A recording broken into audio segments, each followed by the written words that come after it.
Some people are calling it the Unk Bowl. Others are calling it the Icy Hot Bowl. Aaron Rodgers, Joe Flacco, Steelers, Bengals, Thursday Night Football. Let's get into it and tell you everything that you need to know for this game. Welcome into the Arthur Moats Experience. My name is Mark Bergin. This is historic. We've only seen this one other time in NFL history when two quarterbacks age 40 or older have gone head to head. We saw it three times when Tom Brady and Drew Brees went mano-a-mano in the 2020 season. We get to see it again, Aaron Rodgers at the age of 41, Joe Flacco at the age of 40.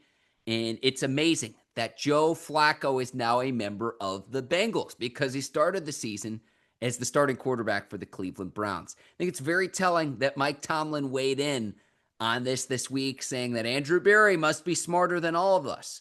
But let's get some perspective here. Mike Tomlin is in year 19. He's on his way to another 500 or better season as the head coach of the Pittsburgh Steelers. In the last full 18 seasons, the Browns have been 500 or better only 3 times. So it makes sense, given the start that Cleveland is off to, that they'd want to see what rookie quarterbacks Dillon Gabriel and Shedeur Sanders can do, because the season essentially is already lost if you're the Cleveland Browns.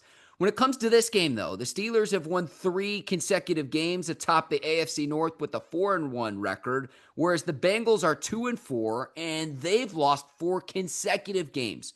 2 teams going in opposite direction. Pittsburgh, a 5.5-point favorite. Now, we can talk about the quarterbacks and the historic relevance. Flacco has quite a bit of experience starting at the quarterback position against the Pittsburgh Steelers. Goes back to his rookie year in 2008 when the Ravens lost 3 games on the way. The Steelers on the way to the Super Bowl had to beat the Ravens in the AFC Championship game. He's been in the league a long time. Joe Flacco is 10-11 as a starting quarterback against Mike Tomlin. He's got a 59.3 QBR. He's completed 61% of his passes, and he's thrown for 25 touchdowns and 12 interceptions against Mike Tomlin coached teams.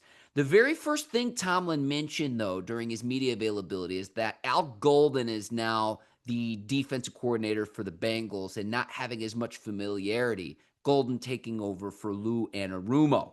So I think this is very telling, and you talk about a Bengals defense that has Trey Hendrickson. So this is another challenge for Broderick Jones. Broderick Jones, I thought, played very well against Myles Garrett, but you go up against the sack king from a season ago, and the last time these two teams played, Trey Hendrickson had his way with the Pittsburgh Steelers, 3.5 sacks. These two teams split the season series in the 2024 season, but it starts up front with Trey Hendrickson, as good as there is in the game. 4 sacks so far this year, but coming off a league-leading sacks leader. Sacked Russell Wilson 3.5 times to close out the 2024 season a year ago. On the other side of the ball, the Steelers have positioned themselves with Joey Porter Jr. and Darius Slay and Jalen Ramsey to stop Jamar Chase and T. Higgins. Having size and length at the cornerback position to match up against these two game breakers is key as well, because if you bracket Jamar Chase, T. Higgins is going to have one-on-one opportunities. So how do you match up in that, in trying to stop Cincinnati's passing attack? So how you do that is one thing when it comes to the cornerback position. I think it's going to be huge, the pass rush. Can you get after and get home against Joe Flacco consistently? Because there's only so long you can guard these receivers.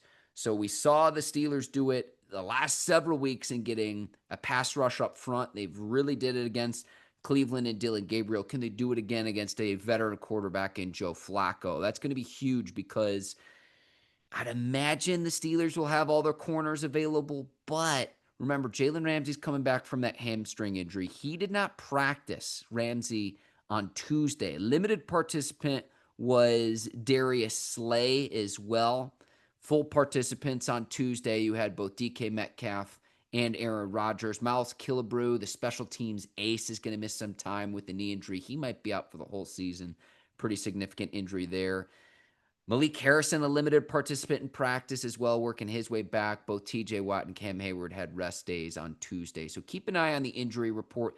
Maybe you get Calvin Austin, the third back, but he did not practice on Tuesday. He's working his way back from a shoulder injury. Mike Tomlin left open the door, but I'd imagine you rest him another week, and then you've got a little bit more time off compared to the following week's game playing on Thursday night. Mike Tomlin's 15-4 coming out of a bye week. So we saw that against Cleveland, but he has struggled on Thursday night football games. The Steelers are 2-9 in road Thursday night games during the Mike Tomlin tenure. They are 0-6 in road divisional Thursday night games. And one other thing I've got as well is that the Bengals have benched veteran linebacker Logan Wilson in favor of rookie Barrett Carter. So just something to keep an eye on how the Steelers could potentially attack this Bengals defense. And as far as a score prediction, the Steelers are 5.5-point favorites. Let's say that the Steelers win. I'll go 24-17 on Thursday night against the Cincinnati Bengals on the road. I've got the Steelers continuing their winning ways, but Thursday night games are a little bit weird, and for as good as Tomlin has been on coming off of bye weeks, he has struggled in Thursday night games and specifically road Thursday night games. So keep an eye on that. I'm really excited, though, because we get to see no country for old men, but Rodgers and Flacco go head-to-head maybe for the final time, because who knows what will happen when these two teams play later on this season. So keep an eye on that. But Flacco now the starter for the Cincinnati Bengals. Pretty surprising there. I'll be back on this channel on Friday with Don't Cross the Moats, Arthur Moats, the man himself. And if you haven't already, make sure you're subscribed to this YouTube page.